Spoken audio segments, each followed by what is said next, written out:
ప్రేమపూర్వకంగా ఆహ్వానం తెలుపుతూ వాక్యాన్ని అందించడానికి ప్రేమతో వారిని ఆహ్వానిస్తున్నాడు. గట్టిగా చప్పట్లు కొడుతూ సమయాన్ని మనం ఆస్వాదించాలి.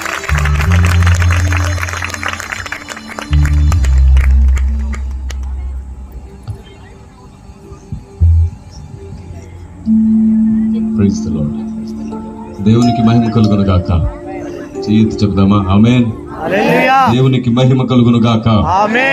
Praise the lord. చిన్న ప్రార్థన చేసుకుందాం. తండ్రి, మా అందరితో మాట్లాడండి.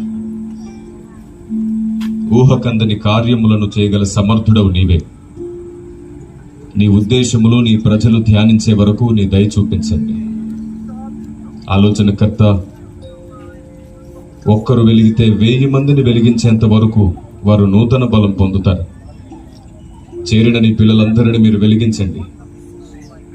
మహిమ, ఘనత, ప్రభావములు మీరే పొందుకోమని యేసు శక్తిగల నామంలో ప్రార్థన చేస్తున్నాను పరమ తండ్రి. ఆమేన్.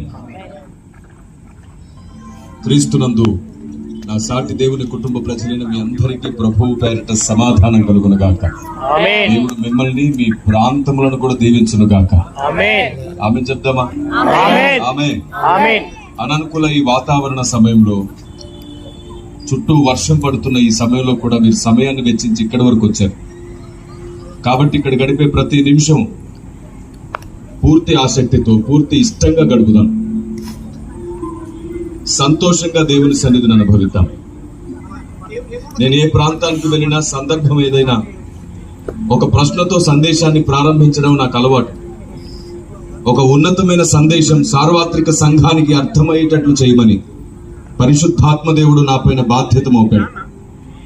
దాన్ని దృష్టిలో ఉంచుకొని నేను మీతో ఈ విషయాన్ని మాట్లాడుతున్నాను. మీరెప్పుడైనా మీ ప్రాంతంలో ఉన్నటువంటి వేరే మందిరాలకు సంబంధించిన విశ్వాసులను, సేవకులను చూసినప్పుడు, వేరే మినిస్ట్రీ, వేరే డినామినేషన్ కి సంబంధించిన విశ్వాసులను, సేవకులను చూసినప్పుడు మీరెప్పుడైనా వారు కూడా క్రీస్తునందు నా కుటుంబమే అని ఎప్పుడైనా అనుకున్నారా? మీకు ఎప్పుడైనా అలా అనిపించిందా?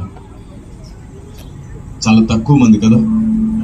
అవును, ప్రపంచవ్యాప్తంగా ఉన్న క్రైస్తవుల్లో కూడా 90% మందికి అలాంటి అభిప్రాయం లేదు. ఒక 10% మందికి అలాంటి మంచి అభిప్రాయం ఉంది. ఇక్కడ కూడా చాలా తక్కువ మందికి అలాంటి అభిప్రాయం ఉండుండొచ్చు. ఎందుకని మనకు అలాంటి అభిప్రాయం లేదు? కారణం ఏమిటి? మనలో ప్రేమ లేదా, భక్తి లేదా, విశ్వాసం లేదా, మంచితనం లేదా? అన్నీ ఉన్నాయి. మనం క్రైస్తవులం కూడా. మరి లేనిదేమిటి అంటే అవగాహన లేదు. అవగాహన లోపించడం వల్ల మహాభక్తులు కూడా దేవుడేమనుకుంటున్నాడో అదే వీరు అనుకోలేరు.